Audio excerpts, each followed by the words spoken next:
Muito bem, gente, nós estamos de volta aqui com o nosso programa Além da Notícia, falando sobre a lei de abuso da autoridade. E são tantos pontos, coisas importantes, inclusive chegando aqui para nós. Nós vamos agora para o nosso último bloco. Vamos tentar responder algumas questões de você que está em casa aí nos acompanhando. Muito bem, professor Tiago. Muitos estudantes de Direito aqui participando conosco. Meu nome é João Brasil, eu sou estudante de Direito e faço a seguinte pergunta para o senhor. Tiago, quando você fala que é direito de todo cidadão ter direito a um advogado, dependendo da abordagem policial, o que fazer se o ministro do Supremo ou autoridade próxima autorizar uma batida comunitária para localizar um suposto criminoso? Eu posso negar a entrada das autoridades em minha propriedade? Vamos lá, agradeço a pergunta do acadêmico de Direito. João Brasil. João Brasil, agradecendo a participação dele no programa, padre.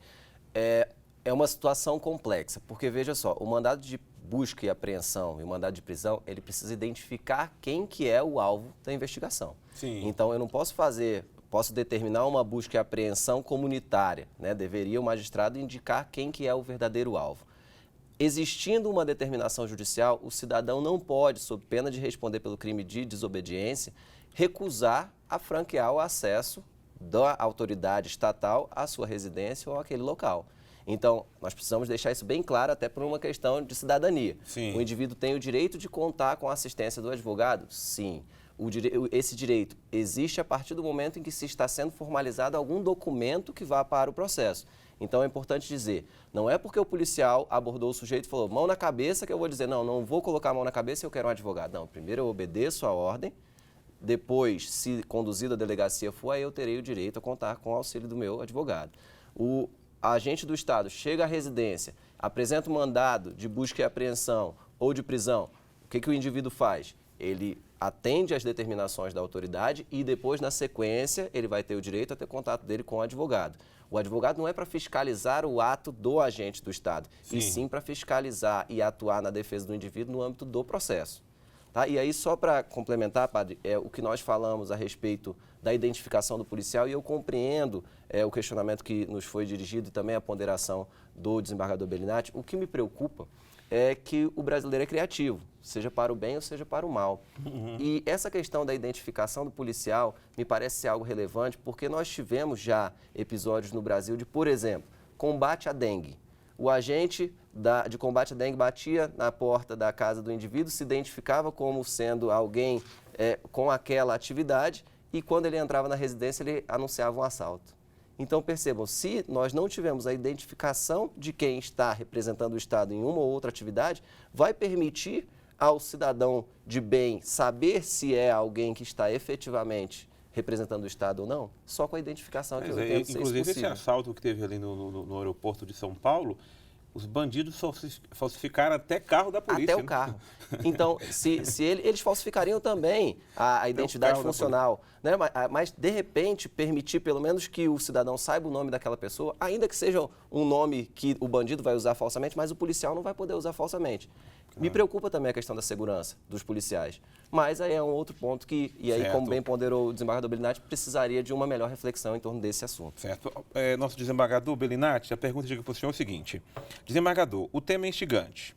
Indaga o senhor se algum membro do Poder Judiciário ou do Ministério Público já foi penalizado nas esferas civil, penal ou administrativa por abusos constitucionais praticados no exercício de sua função pública na vigência da Lei de 64, como o senhor fala. Eu não posso citar nomes, mas tenho Cláudia um Alice, exemplo pergunta, tá? recente no meu tribunal. Um juiz foi condenado pelo crime de abuso de autoridade. Foi condenado. Um juiz foi condenado. Certo. Então, no nosso tribunal, não vou aqui citar o nome dele, mas a lei está sendo cumprida. No caso, ficou provado que ele cometeu esse abuso no exercício da função da magistratura e foi responsabilizado pelo crime. Eu trouxe aqui, padre, algumas condenações nessa área de abuso de autoridade, se eu me permitir citar algumas. Cita uma pelo menos, antes do programa terminar. Olha, eu trouxe aqui uma sentença Sim. de 2 policiais civis que foram condenados pelo crime de abuso de autoridade, porque bateram num rapaz, pediram para ele entrar na delegacia, e ele resistiu, daí pegaram um martelo de borracha, está aqui, e eles bateram no rapaz, ainda deram socos e pontapés. Foram condenados. A pena desses policiais, está aqui a sentença, eles foram condenados a 4 meses de detenção e 15 dias multa em regime aberto, a pena prevista na lei, né? Você não achou pouca, não? É uma pena pequena. Agora, no projeto, tem pena alta aqui nesse projeto, tem pena até de 4 anos, mas a lei antiga era tudo pena pequena. Ó, temos aqui um outro caso, bem rápido. Um policial militar deu vários tapas na cara da vítima para ele confessar a autoria de um crime. Aí ele provou que era inocente e o policial foi condenado, o PM foi condenado porque deu tapa na cara do rapaz, foi condenado a 2 meses de detenção também em regime aberto. É uma situação que acaba sujando a ficha funcional do profissional. Deixa mais uma pergunta aqui chegando para o nosso professor Tiago Machado. É uma das suas estudantes, inclusive, de Direito do UniCeuba. Ele diz o seguinte: professor, segundo o ministro Moro, alguns tipos penais da nova lei de abuso de autoridade se encontram tipificada no CP. CP é... Código Penal. No Código Penal. No caso do artigo que fala sobre negar ao advogado ou ao interessado o acesso aos autos da investigação, esse artigo, o Estatuto da OAB, já garante algumas prerrogativas do advogado. No entanto, como ficaria nos casos de investigação sobre segredo de justiça? Tendo em vista que, em alguns casos, o sigilo da investigação garante um bom andamento sem que haja interferências. Agradecendo mais uma vez a pergunta da estudante, padre, essa situação já está disciplinada no Estatuto da OAB e a súmula número 14, súmula vinculante número 14 do Supremo Tribunal Federal já assegura ao advogado o direito de ter acesso a tudo aquilo que já foi formalizado. Então, uma investigação, uma vez iniciada, formalizado qualquer depoimento, formalizado qualquer tipo de laudo ou algo que ainda não esteja em andamento, é direito do advogado ter acesso. No caso do processo que eventualmente esteja gravado por sigilo, esse sigilo só abrange aqueles indivíduos que não tenham relação com o processo. Então, o advogado, uma vez habilitado pelo investigado, terá direito de ter acesso. Se isso vem ou não a atrapalhar determinada investigação, aí não é o indivíduo que está sendo investigado que vai ter que mensurar. A autoridade policial pode realizar diligências sigilosas antes de formalizá-las nos autos. Então, uma interceptação telefônica, ela acontece sem que a parte seja intimada, sem que o suspeito seja notificado, sem que o advogado tome conhecimento. Nós só tomamos conhecimento depois que efetivada aquela diligência. Então, isso não atrapalha a investigação. Isso, na verdade, legitima a investigação. Porque a partir do momento em que o advogado está acompanhando tudo e verificando que tudo está sendo conduzido da maneira como a lei manda, não vai poder depois ele dizer que houve uma irregularidade ou outra. Agora, se eu fizer tudo por baixo dos panos, usando, né, uma figura de linguagem, tudo por baixo dos panos, depois o advogado vai dizer, não, mas eu não sabia que estava sendo feito isso. Então, pensamos que essa súmula vinculante 14, ela é boa e a tipificação da conduta de quem não respeita a súmula, de quem não respeita o Estatuto da OAB, punir como crime, é importante para que se mantenha a lisura do processo. Eu só queria completar dizendo o seguinte, que a jurisprudência do Supremo Tribunal Federal garante o acesso do advogado a todas as peças do processo. Tudo. O advogado tem direito a tudo hoje. Mas até em segredo de justiça? Veja bem, o advogado ele tem direito de examinar os autos na parte de investigação, da ação penal, ele pode, de acordo com a jurisprudência dominante. O juiz não pode negar, falar, não vou autorizar porque ainda estou examinando tal documento. O advogado vai para o Supremo, se ele chegar lá, o Supremo vai falar assim, tem direito de acesso a todos os autos. Agora, em relação ao documento sigiloso, é uma questão polêmica. Sim. O professor Tiago, sabe disso, é uma questão polêmica, que existe o entendimento de que se o documento, naquela fase, é sigiloso, o juiz poderia indeferir o acesso àquele documento naquele momento. Posteriormente, não, ele tem que facultar o acesso. Essa é uma questão que ainda causa muita discussão. Certo. Bom, outra questão que chega aqui, Tiago, é o seguinte, sabendo que a lei de abuso de autoridade visa coibir eventuais abusos dos agentes públicos, eu quero saber se você, como advogado, já acompanhou na prática o cotidiano do trabalho policial e se você já sofreu algum abuso de algum agente policial. Infelizmente, nós já verificamos alguns abusos, né? Em específico, quando falamos de acesso aos autos do processo, Eu já tive causas, para só exemplificar, eu já tive uma causa em que eu fui a Macapá para poder ter acesso ao processo, saber do que se tratava, de qual que era a investigação, qual era a imputação que pesava contra o meu cliente, e quando eu pedi acesso aos autos, me disseram, não, você não vai ter acesso aos autos. E aí, como o Tribunal Regional Federal fica aqui em Brasília, eu precisaria acionar o Tribunal Regional Federal para que ele me assegurasse esse direito. E aí o juiz bateu o pé e falou, não, não vou dar. Vá lá para Brasília. Foi o juiz que negou? O próprio juiz. E aí o juiz disse para mim, não, vá a Brasília e tente lá. Aí eu peguei o celular e disse para ele, não, tudo bem, o escritório é de Brasília mesmo, eu já vou pedir para os colegas entrarem. Ele falou assim, ah, é? Então tá, toma logo acesso a isso aqui. Ele sabia que era direito do advogado, a súmula é vinculante, número 14 do Supremo, o direito do acesso. Mas ele queria deixar que eu primeiro tivesse que comprar uma passagem Macapá-Brasília, impetrar um habeas corpus aqui. Mas ele cometeu um abuso de autoridade com você não processou com ele? Com toda certeza. Não havia uma lei que tratasse especificamente desse tema.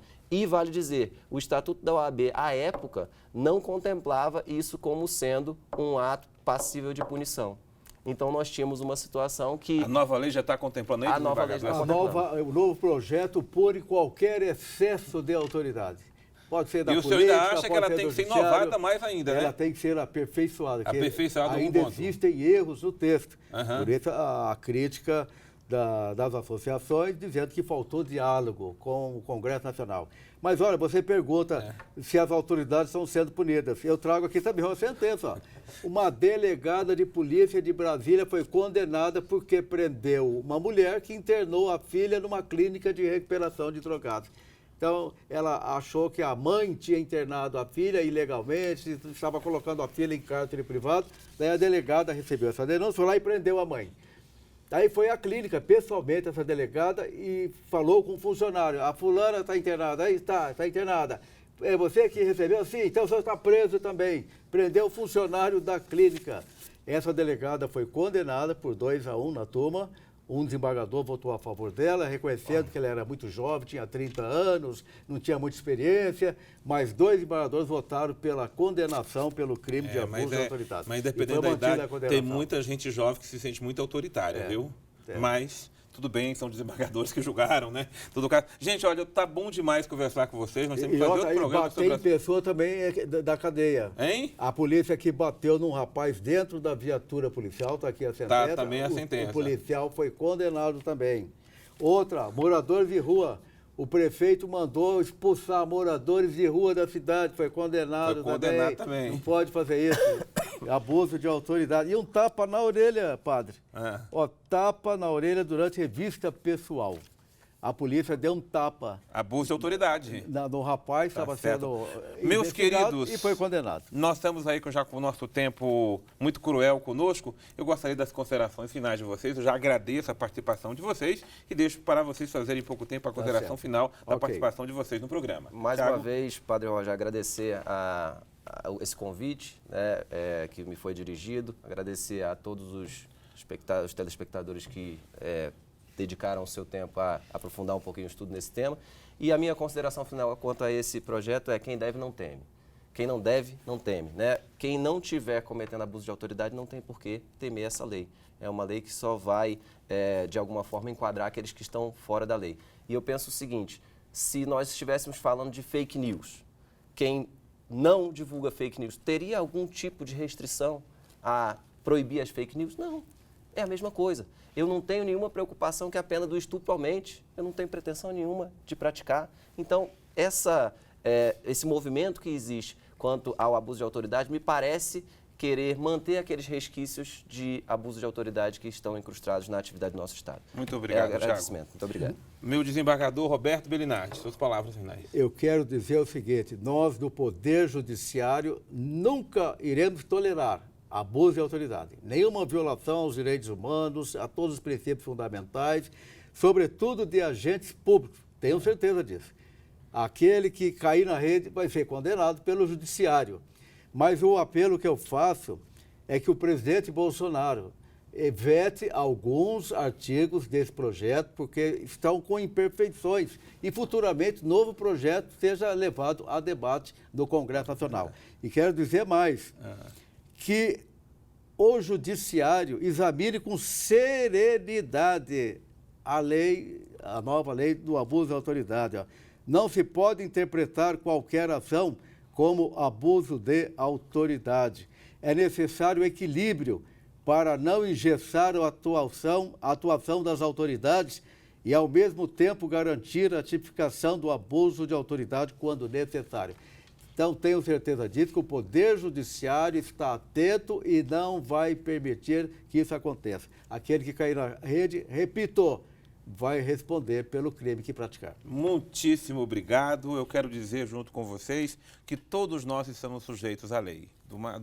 Da mais alta autoridade dessa nação brasileira, a qualquer cidadão, qualquer um de nós, estamos sujeitos à lei. Que as leis venham para se tornar esse país melhor, mais justo, mais coerente, sobretudo, com todos. Que Deus abençoe a todos. Obrigado, meus queridos convidados, que estiveram aqui conosco, nos ajudando a aprofundar esse tema. E obrigado a você, acordado até agora, nos acompanhando, então, no aprofundamento de um tema tão importante. Deus abençoe você e nós te aguardamos na próxima semana com o nosso programa Além da Notícia.